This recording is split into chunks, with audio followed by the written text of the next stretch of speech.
Est-ce que les élections, c'est depuis la sixième et vous restez toute l'année, enfin toutes les années jusqu'à la fin ou, Alors tous les ans, on refait les élections éco-déléguées. Donc tous les sixièmes qui viennent d'arriver, ou alors les cinquièmes, viennent s'inscrire. Mais ça ne veut pas dire que tu n'as pas le droit de te représenter. Léa et ses camarades sont éco-délégués. Ils viennent présenter aux sixièmes leur mission et leur réalisation pour leur donner envie de s'engager. Bonjour, moi c'est Roxane. Donc je vais aussi vous parler d'un projet qu'on fait. Donc moi je vais vous parler du papier. On récupère des anciennes boîtes qu'on décore et qu'on donne aux professeurs après pour qu'ils les mettent dans leur salle et qu'ils expliquent à leurs élèves mettre du papier dedans et pas les autres déchets. Par exemple, dedans il y a aussi des mouchoirs. Donc normalement, il ne faut pas mettre les mouchoirs.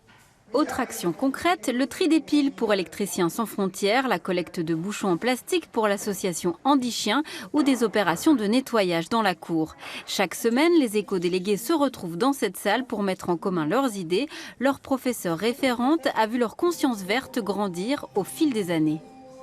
Ils sont vraiment très impliqués dans tout ce qu'on leur propose, tout leur plaît.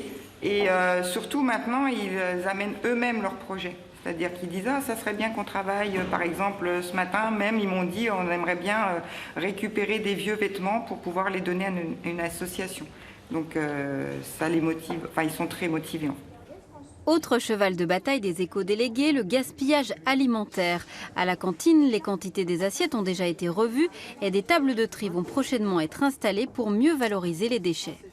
Comme ça, ce sera à nous de le faire, ce ne sera pas au personnel de le faire. Donc déjà, ça nous responsabilise. Et comme ça nous permettra de voir nous-mêmes en jetant, de se dire j'en ai quand même jeté beaucoup. Donc soit j'aurais pu ne pas prendre d'entrée ou en prendre moins, demander d'en avoir une plus petite portion, plutôt que de jeter tout ce que j'aurais pu jeter. Au-delà des éco-délégués, c'est tout le collège qui affiche son engagement pour l'environnement.